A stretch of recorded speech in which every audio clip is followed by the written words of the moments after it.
Mga kagulong, nandito tayo ngayon sa Cubao at silipin natin kung ano ang meron ang Higer ng 5 star, kung ano ang merong interior sa loob. Pasukin natin.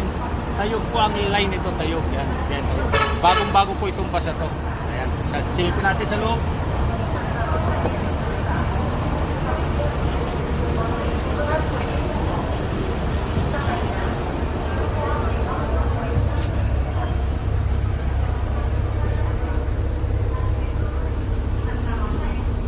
Ayan. Kumusta, Bar?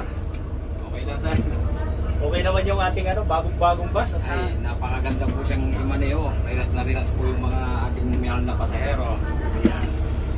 Napakaganda po. Kaya nagpapasalamat ako sa 5 star at naglabas po sila ng mga ganitong unit.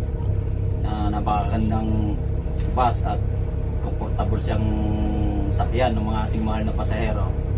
Napakaganda po ng interior.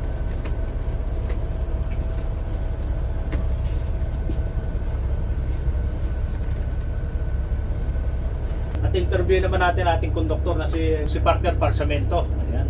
Kumusta naman pagdating sa mga pasahero, partner, yung ating ating bus na bago? Ayos naman po mga pasahero natin sa Tayo. Tuwang-tuwa dahil nabigyan po tayo ng bagong bus. Ayan. Tsaka komportable, parang nasa aeroplano eh. Tsaka may charger po siya. O yun. Hindi naman Nasaan ba yung mga charging pin ito? Dito po siya. Ito, nandito pala. Yan po yung mga charging pin natin. Charging. Yan, napakaganda po. Kahit 6 footer, hindi po aabot ang tuhod sa kabilang bangko. Try ko nga dito sa aking cellphone. Pakalamit pa ng aircon pala. Ganda. Pwede ba ako ipasyal sa loob? Ano mo naman yun? Ano pa naman anong masasabi mo rito sa inyong bagong bus na ibinigay ni 5 star?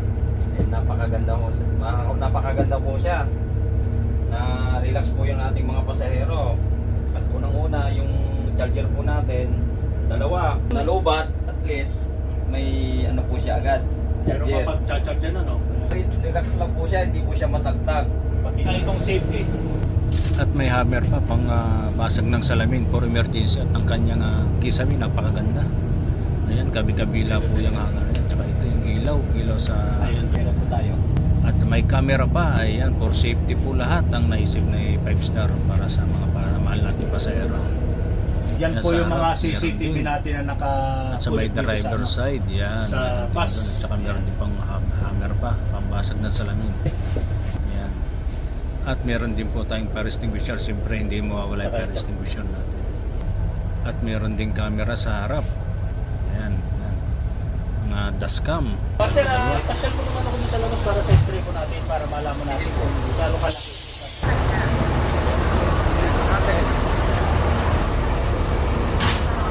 Wow. Ganyan po kalaki ang istrebo ng bago nating Higer. Ayan, at napakadaming kargada.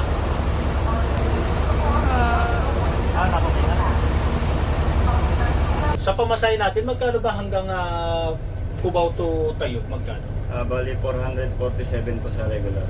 Yun ang regular natin. Sa sa senior or student? Bali 357 pesos. 357 pesos. Walang pinag-iba sa mga regular buses natin. Sa pamasahe po parehas lang po sa regular bus natin po. Anong oras kayo sa Tayog? Ang fixed time po namin sa Tayo is 7:20 AM. 7:20 AM. Dito? Dito po mga 2 PM po. 2 PM. Yung first trip natin dito sa sa Cubao ng Tayog. Dito sa Cubao po may 4 AM po tayo sa madaling. Yun ang first trip, Opo, 4 AM.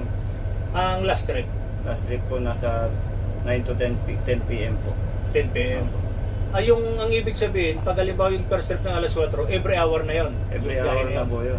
Every hour na yun. Sunod-sunod na po yun hanggang gabi. Hanggang gabi na, hanggang alas 10 na yun. Opo. Sa Tayog naman, anong oras ang first trip? First trip po doon gabi po. 10 PM. 10 PM. Ang first trip. First trip po. Ang last trip naman doon, Last trip po 2 PM naman. 2 PM.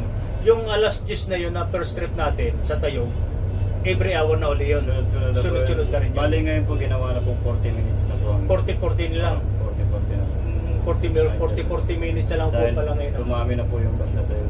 Sinadagdagan. Mas maganda para hindi nahirapan yung mga pasero natin na maghintay, no? Nang matagal. Ayan. Sige, salamat sa iyo, partner. Po, salamat po. Salamat. Ayan po, mga kagulong, mga ka-5 star. Ito po yung bago nating Higer ng Tayog. Napakaganda po. At ang oras po nito dito sa Tayog ay alas 7. At dito po sa Cubao is 2 p.m. Ayan. At oras-oras po yung biyahe na po.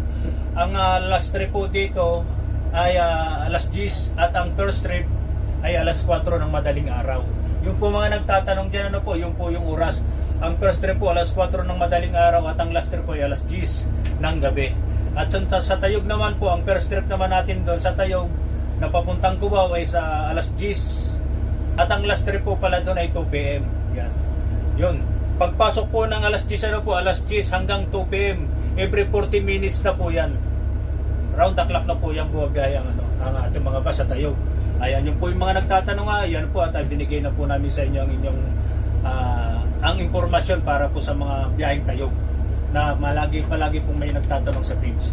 O sige po at hanggang dito na lang po at sige po kagapay sa masayang paglalakbay. 5 star, may malasakit.